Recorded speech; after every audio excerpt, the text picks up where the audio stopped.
türbede yatanlara azaplık arzu edilen.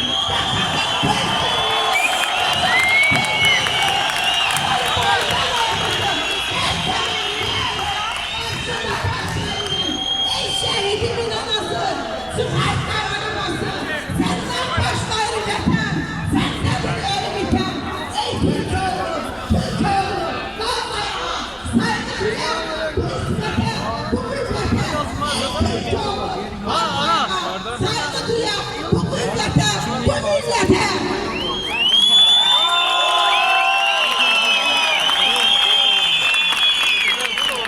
Marş marş ilerle.